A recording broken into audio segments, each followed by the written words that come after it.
Buenas noches a todos. ¿Dualde está subiendo en las encuestas? Así dicen. Así dicen, sí. ¿Quién lo dice? Lo dicen algunas encuestas que me han alcanzado y lo dice la gente cuando uno recorre la provincia, que me parece que esa es la encuesta que uno más debe tener en cuenta dado los resultados de las encuestas últimas, ¿no? ¿Y de dónde estaba subiendo? ¿Estaba en un piso muy bajo o la expectativa de cara a las primarias del 14 de agosto es salir segundos? Nuestras expectativas siempre fueron trabajar para salir segundos y bueno, lo que está pasando ahora es eso, que cada vez estamos más cerca de que eso se convierta en realidad, ¿no? ¿Y en la provincia de Buenos Aires cuál es la expectativa? ¿Con tantos candidatos a gobernadores? Sí, bueno, nos vamos a llevar una sorpresa, va a parecer un voto que yo antes se decía el voto vergüenza, ahora lo llamaría el voto del miedo. La gente tiene mucho miedo a decir y creo que las encuestas que hay tienen que ver con eso, tienen que ver con que la gente tiene miedo a decir. ¿Miedo? Esto lo percibo en muchísima gente porque hay mucho plan dando vuelta, mucho empleado de los municipios, mucho empleado estatal y la gente tiene miedo a perder el casi miserable plan que tiene. Hay una gran campaña de parte del oficialismo en la provincia de Buenos Aires que casa por casa diciendo que Dualde va a sacar los planes, por ejemplo. Pero me parece que la gente nos va a acompañar con su voto. Mucho se ha dicho de la nueva política, de la renovación, de que el partido justicialista, luego del kirchnerismo, vendría alguna figura joven, se hablaba de Urtubey. Joven sí creo que es un hombre que mira hacia el futuro, que cree en las políticas de Estado, que a la edad que tiene en verdad podría estar muy tranquilo en su casa, sin embargo quiere ser presidente de los argentinos, y me parece que esto no tiene que ver con la edad, me parece que esto, insisto, tiene que ver con mirar hacia el futuro y dejar de mirar hacia el pasado. Ningún país crece si se queda enganchado en los odios y en los rencores y en las historias pasadas. Me parece que el pasado tiene que servir para crecer y para mirar hacia adelante, y esto me parece que son ideas nuevas en la política. Bueno, igual en política nadie se retira. No, está bien, él se ha retirado cuando dijo que se iba a retirar, no te olvides que él en el 2001, cuando lo llaman ante semejante crisis, dijo: voy a ordenar el país y voy a llamar a elecciones, y lo hizo, y después dijo: me voy a preparar y me voy a retirar estos años de la política, y lo hizo, y bueno, y la verdad que ahora estamos muy agradecidos que haya decidido volver, porque estoy segura que si el país estuviese maravillosamente bien y todo funcionara bien, Dualde estaría en su casa jugando con sus nietos, que es una de las cosas que más placer le da. Claudia, te llevo al terreno de la política de derechos humanos por tu historia, tu militancia. ¿Me hablas un poquito más fuerte, por favor? Te llevo al terreno de la política de derechos humanos por tu historia, por tu militancia. ¿Qué opinas de la política de derechos humanos del kirchnerismo y si alguna vez te intentaron tentar de alguna manera? No, yo la verdad que me parece tristísimo cómo ha usado políticamente el kirchnerismo de los derechos humanos. Y siguen usando. Acabo de ver hace un rato en televisión uno de los spots de las presidentas con las madres de Plaza de Mayo. Y me parece que las han usado, me parece eso. Yo creo fundamentalmente en los derechos humanos de los vivos.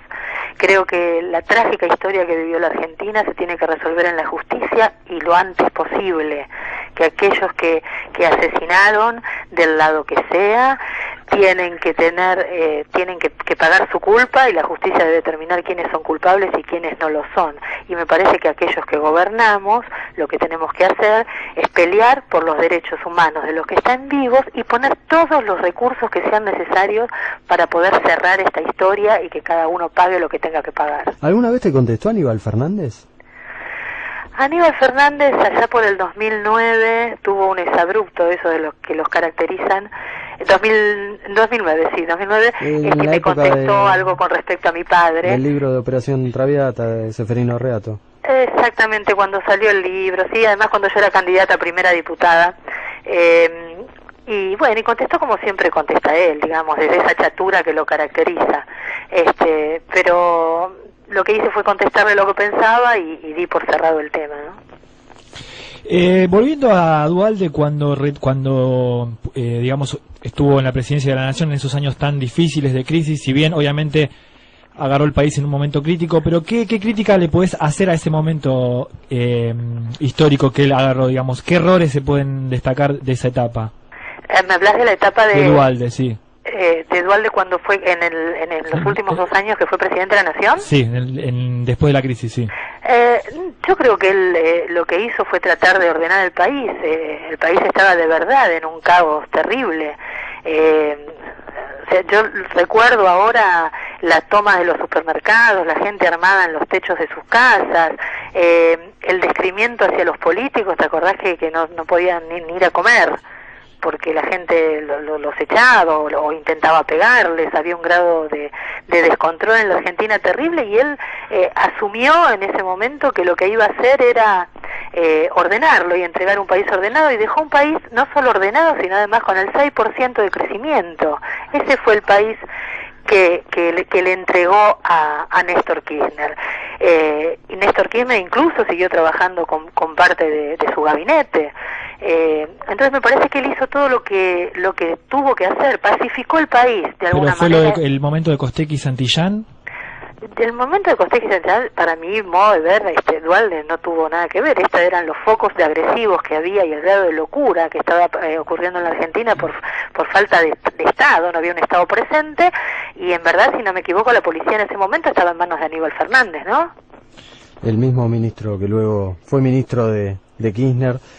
Sí, también, sin ánimo de polemizar, el 19 y 20 de diciembre mucho se ha escrito y se ha investigado de que los impulsores de los saqueos vinieron de la provincia de Buenos Aires, con Carlos Rucauf, también vos conocés seguramente Claudia Rucci y todo lo que se ha escrito en ese sentido. Sí, se han dicho muchas cosas, de verdad, yo no puedo dar fe de eso. Yo creo que todas estas cosas las tiene que resolver la justicia, porque si no, viste, se empiezan a tirar cosas al aire. A mí me parece de verdad raro que estaba el caldo de cultivo, digamos, todo lo vivíamos. Yo en ese momento no estaba dedicada a la política, yo era una mina que laburaba, que tenía que levantar la hipoteca de mi casa y que un día no la pude pagar más. Pero alguien siempre tira la primera piedra. Sí, pero lo que no podemos decir es quién tiró la primera piedra, porque también la primera piedra, yo puedo decir, mira, la tiró de la Rúa con el desgobierno que hizo en la Argentina. Pero Claudia, los servicios de inteligencia franceses le habían advertido al embajador de Francia que un supermercado importante del conurbano iba a ser saqueado.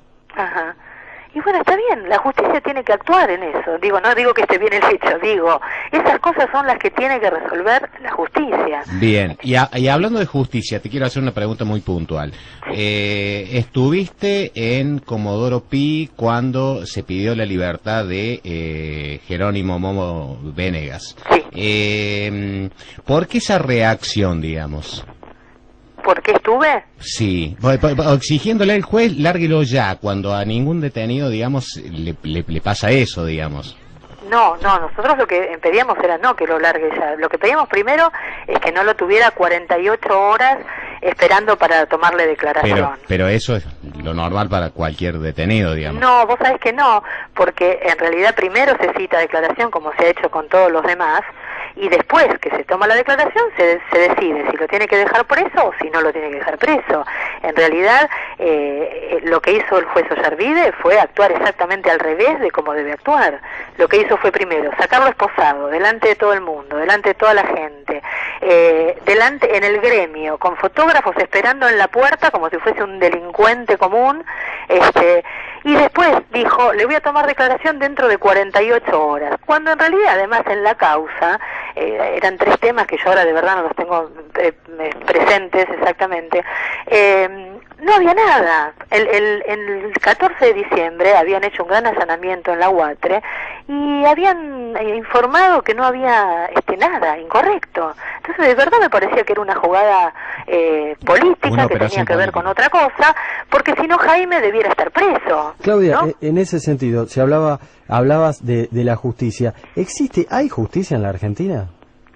Me parece que hay jueces y jueces. Me parece que el grave error que cometió este gobierno precisamente es politizar la justicia.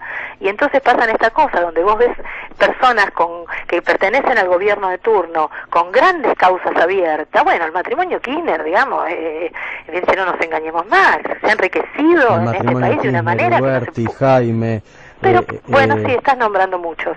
Y sin embargo están todos libres, y no lo citan ni a declarar. Esto era lo que a mí me parecía realmente injusto, más allá de que yo estaba convencida que el modo Venegas no tenía nada que ver en esto y que esto era un hecho político, pero yo me puedo hasta equivocar. Pero, ¿cómo confiar en la justicia cuando con todo lo que se conoce de Sergio Joclender, recién escuchábamos al abogado defensor, ni tiembla ni piensa que va a ir preso? Bueno, por ejemplo, ¿viste? Pasan esas cosas que vos decís, bueno, no se puede creer. No se puede. Yo, mira, el otro día tuve un pequeño intercambio de palabras con unos compañeros diputados, precisamente hablando de estos temas, ¿no? Porque yo decía, nosotros tenemos que pensar que Eve de Bonafini no estaba enterada de nada de lo que hacía su apoderado adentro de la fundación. Y entonces, para que no nos acusen que usamos los temas políticamente, nos tenemos que hacer los tontos, para decirlo de alguna manera. Tenemos que pensar que Zaffaroni no sabía nada de lo que pasaban en sus departamentos, que a lo mejor no lo sabía. Yo no estoy diciendo que Zaffaroni era cómplice de eso, pero no saberlo, un juez de la corte, también es grave. ¿Y quién era el que estaba del otro lado? No, compañeros diputados de mi bloque, te puedo decir. Y él no sabe que este señor tiene un error también. Claudia, y puntualmente, en relación con Sergio Joclender y el negocio de los derechos humanos, sí. ¿El gobierno nacional sabía? ¿Había una tasa de retorno, a tu entender?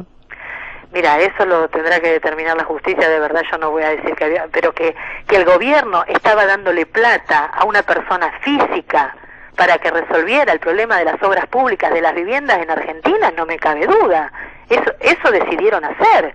Y entonces después pasa lo que pasa lo que está pasando en Jujuy, pasa lo que pasa en Tucumán, ¿viste? Y Aníbal Fernández dice, es una pelotudez. ¿Cómo es una pelotudez?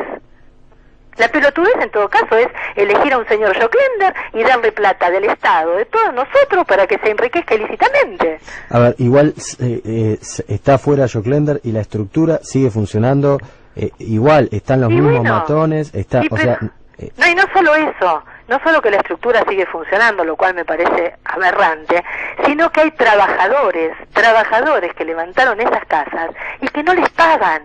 Este gobierno nacional y popular no le importa. Esto es lo terrible de este gobierno. Este es el doble discurso de este gobierno, que cuando ves lo que pasa, escuchás por televisión y cuando recorres la provincia, yo ayer fui a Lomas de Zamora, a un barrio, camino pegado al camino de Cintura, Bunge, y yo decía, viste, cómo vive la gente, pero te lo digo de verdad, no sé cómo no tienen vergüenza. Y yo le decía a uno de los chicos que iban conmigo, acá habría que poner carteles que digan, acá la nación también crece, porque de verdad yo digo, no tienen vergüenza. Invierten lo que invierten en publicidad en vez de invertir en la gente, ¿viste? Diputada, y sin entrar en una polémica por Momo Venegas, pero así como pidieron lo de Venegas, ¿por qué no piden que se investigue más a Joclender?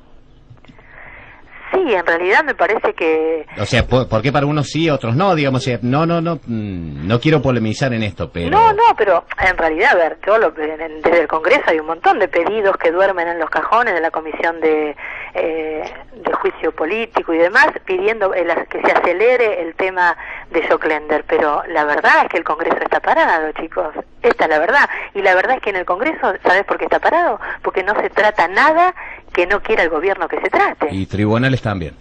Y bueno, viste, la ley de adopción, por ejemplo, ley de que yo soy la presidenta de la Comisión de Familia, Niñez y Adolescencia. La presidenta inició las sesiones ordinarias de este año en el Congreso diciendo que iba a presentar un proyecto para adopción porque era un tema que le preocupaba mucho.